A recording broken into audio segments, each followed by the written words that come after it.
കേരള രാഷ്ട്രീയത്തെ ഒന്നടങ്കം പിടിച്ചുകുലുക്കുന്ന അണിയറ നീക്കങ്ങളും മുന്നണി ബന്ധങ്ങളിലെ അസ്വാരസ്യങ്ങളും പുകയുന്ന ഒരു രാഷ്ട്രീയ നാടകത്തിനാണിപ്പോൾ കേരളം സാക്ഷ്യം വഹിക്കുന്നത്.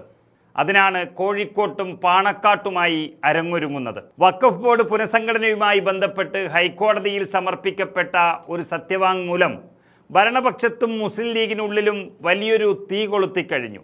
വഖഫ് ബോർഡിൽ അമുസ്ലിം അംഗങ്ങളെ ഉൾപ്പെടുത്തുന്നത് ഭരണഘടനാ വിരുദ്ധമാണെന്ന് കാട്ടി സുപ്രീം കോടതിയെ സമീപിച്ച മുസ്ലിം ലീഗിനെ ഞെട്ടിച്ചുകൊണ്ടാണ് സെക്ഷൻ 14 അനുസരിച്ച് മുന്നോട്ട് പോകാൻ തയ്യാറാണെന്ന മട്ടിലുള്ള അവ്യക്തമായ സത്യവാങ്മൂലം ഹൈക്കോടതിയിലെത്തിയത്.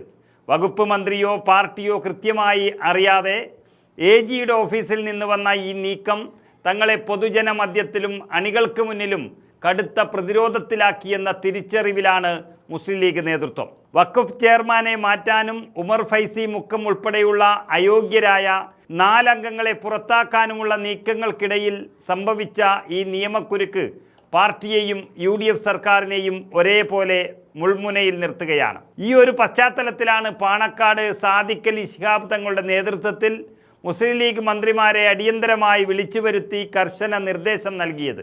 സർക്കാരുമായി ബന്ധപ്പെട്ട അതീവ ഗൗരവമുള്ള വിഷയങ്ങളിൽ പാർട്ടി നിലപാട് വളരെ കൃത്യമായി മനസ്സിലാക്കാതെയും നേതൃത്വവുമായി ആലോചിക്കാതെയും യാതൊരുവിധ പരസ്യ പ്രസ്താവനകളും നടത്തരുത് എന്ന കർശന താക്കീതാണ് ലീഗ് മന്ത്രിമാർക്ക് നേതൃത്വം നൽകിയിരിക്കുന്നത്.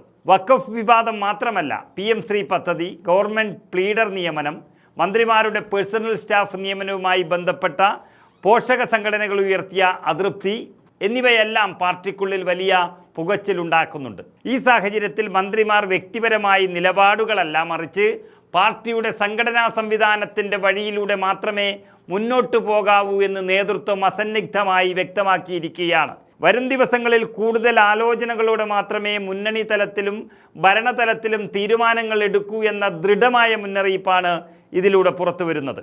കോഴിക്കോട് ലീഗ് ഹൗസിൽ നടക്കുന്ന ലീഗിൻ്റെ നിർണായകമായ സംസ്ഥാന കമ്മിറ്റി യോഗം ഈ പ്രതിസന്ധികളെ മറികടക്കാനുള്ള തന്ത്രങ്ങളാണ് രൂപീകരിക്കുന്നത്. വിവാദമായ PM ശ്രീ പദ്ധതിയിൽ തൽക്കാലം സർക്കാരിനൊപ്പം നിൽക്കാൻ ലീഗ് തീരുമാനിക്കുമ്പോഴും സ്കൂളുകളിലെ പാഠ്യപദ്ധതിയിൽ കൊണ്ടുവരുന്ന മാറ്റങ്ങളിൽ കടുത്ത ജാഗ്രത പുലർത്തണമെന്ന കർശന നിലപാടിലാണ് പാർട്ടിയുള്ളത്. ഒപ്പം പേഴ്സണൽ സ്റ്റാഫ് നിയമനത്തിൽ അവഗണിക്കപ്പെട്ട അണികളെയും നേതാക്കളെയും മറ്റു പദവികളിൽ നിയമിച്ച് അതൃപ്തി തണുപ്പിക്കാനുള്ള നീക്കങ്ങളും അണിയറയിൽ സജീവമാണ്. നിയമവകുപ്പ് കൈകാര്യം ചെയ്യുന്ന മുഖ്യമന്ത്രി VD സതീശനും മുസ്ലിം ലീഗ് മന്ത്രിമാരും തമ്മിലുള്ള ഭരണപരമായ ഏകോപനമില്ലായ്മയും കൂട്ടുത്തരവാദിത്തമില്ലായ്മയും പ്രതിപക്ഷം ഇതിനകം തന്നെ വലിയ ആയുധമാക്കി കഴിഞ്ഞു. തെരഞ്ഞെടുപ്പ് അവലോകനം കൂടി ലക്ഷ്യമിടുന്ന ഈ യോഗത്തിൽ വഖഫ് സത്യവാങ്മൂലത്തിലെ അവ്യക്തത തീർക്കാൻ കോടതിയിൽ എന്ത് നിലപാട് സ്വീകരിക്കുമെന്നതും മുന്നണി ബന്ധങ്ങളുടെ ഭാവി നിശ്ചയിക്കുന്നതിൽ വളരെ നിർണായകമാകും.